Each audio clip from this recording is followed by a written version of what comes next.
Hey YouTube folks, how you doing today? This is the upside down but FMS P51 6-channel giant Mustang that Banana Hobbies sells. I took it out on its maiden flight today, and man, I tell you, what a nice flying airplane. Plenty of power, just a beautiful scale takeoff, scale landing. Love the way this airplane flies. There's a few things I'd like to note about it that hopefully will help you out. Move the camera closer so I can show you what we got here. When you get this airplane, make sure that these plastic boxes that hold the main gear in are nice and tight, glued in, because all they are is a plastic box with a little bit of rubberized glue on the back. Also, pull your motor off and check that box. Make sure it doesn't want to pull out. You can't pull it out with your hand. When you put the motor back in, you can also check all the screws, make sure they're tight, and get that put together. Nothing there was loose. The motor was on nice and tight, mounted nice and secure. Everything was really, can't complain about it at all. She did really well. Well, I take that back. During the flight, I went out today and snow plowed a runway for her. We live in Alaska. It was 18 degrees today.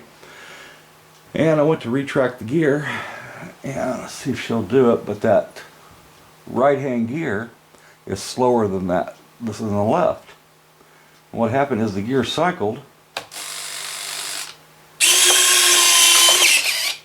There's a little bit of a delay there. It doesn't even really want to go in all the way in the hole. But the gear door cycled and shut before the landing gear actually was able to get all the way in. I had to cycle it a second time and she closed. Let's see if what happens after do it a couple of times. And she's still hanging up.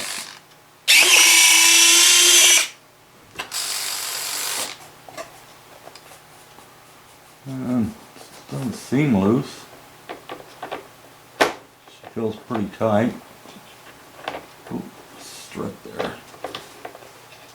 But these nice big wheels, really good for that rough terrain.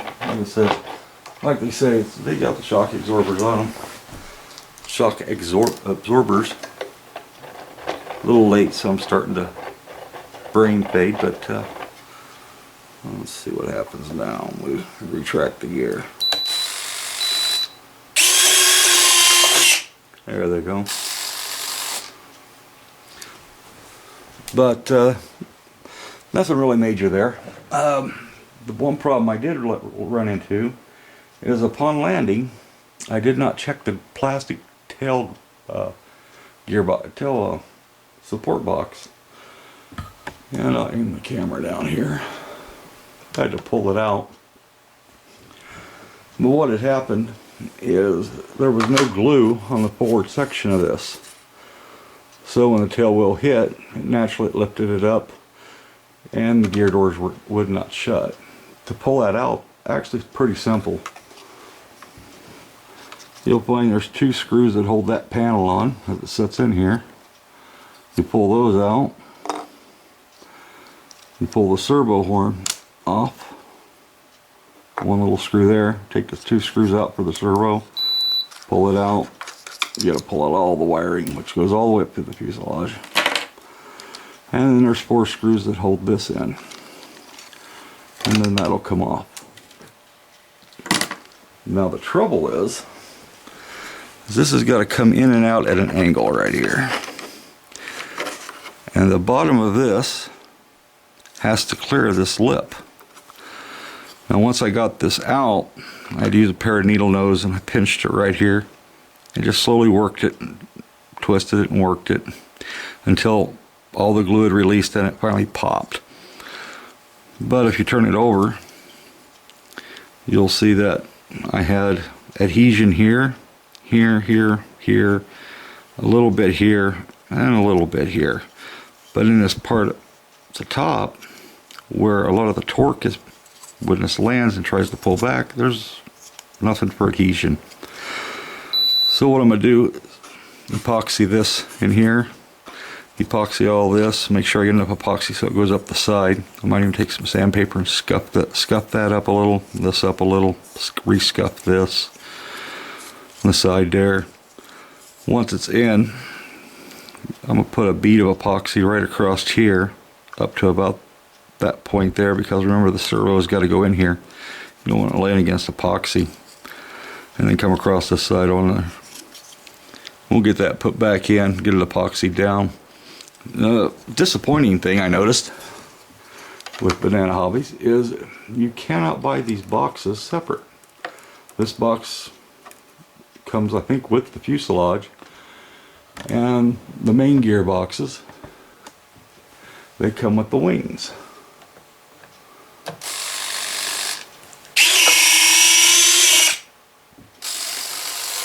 So I'm going to call Banana Hobbies Monday and ask them if there's something I can do with that gear to fix it, or replace it, and also ask them about these boxes, see if they're sold individually, if there's any way to get those. And if there are, what the part number is. And if I can find part numbers, I'll post them on the comments section. One thing I did notice that I kind of liked about it is on the landing, I haven't got my flaps set to go all the way down. They only go about halfway. And what I did is I kind of lined them up with the aileron. And what I wanted was more lift on landing to slow the airplane, to fly at a little slower airspeed than I wanted drag.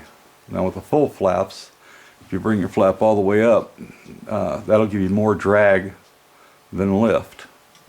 The reason for that is if you need to descend over trees and land, you want to be able to increase your descent rate without increasing your airspeed. But if you just want to float her in nice and you have a good amount of runway, you can use the half flap and get a little more lift out of her. And she just did a beautiful landing, like I said, until the tailwheel touched. The other problem I'm about to ask Banana Hobbies about is the battery box, or the battery tray I should say. Now this battery tray, it's a real nice design. I mean, you put your battery on it, slide it in, it locks into place. Change the battery, you slide it out, and put your battery on. The bad thing, it only comes with these two straps, and there are no stops on the back and the front of this.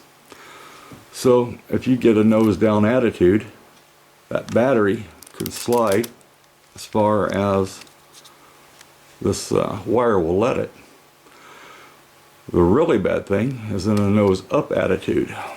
Without this strap I put on here, that battery literally can slide right out and end up in your avionics area. If it does that, you're going to have a very far aft CG, and the airplane will be pretty unstable. It'll be difficult to land, difficult to fly, but there should be a way to do that. All it takes will be a little plastic tang on either end, and that would fix it. But for right now, we got to put the strap in.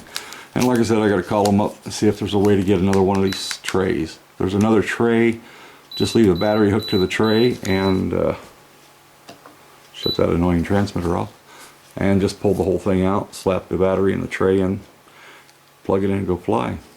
Other than that, like I said, love the airplane.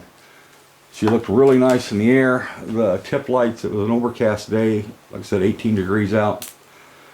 It started snowing right as I was landing, and those wingtip lights, I could see them better than I could see any part of the airplane. They were beautiful standing out there. Beautiful landing, smooth controls, especially with the elevator repair or elevator modification. I'd buy another one in a heartbeat. Like I said, that's the only complaints I got. I need to find out about the boxes and the servo tray. This is the first time I made one of these YouTube videos, so forgive me if I've done things wrong. I'm learning. And if you have any comments, post them below. And if I find out any information on it, I will also post that below. I hope everybody out there has a good day and enjoy your hobby. Till then.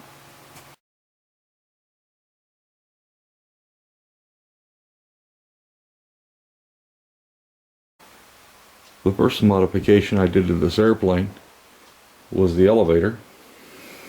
I cut this seam and I took a small drill bit, drilled holes in this foam, and actually installed real hinges with pins in them. The reason I did that was when this control horn would get pushed up by the servo, I noticed that this part of this half of the elevator was going up about 4 or 5 degrees higher than this side. So to fix that, I installed those, tried it again, and that works perfectly smooth. Both of them go up the exact same pitch. Without that, you get this one lower. As you give it elevator, she's going to want to turn on you. And that's the only other mod I've had to do to it so far. Just remember, these elevator and ailerons. If you lose your ailerons, you can fly with your rudder. If you lose your rudder, you can fly with your ailerons. Either way, you get a way to bank the plane. If you lose that elevator, you're hosed.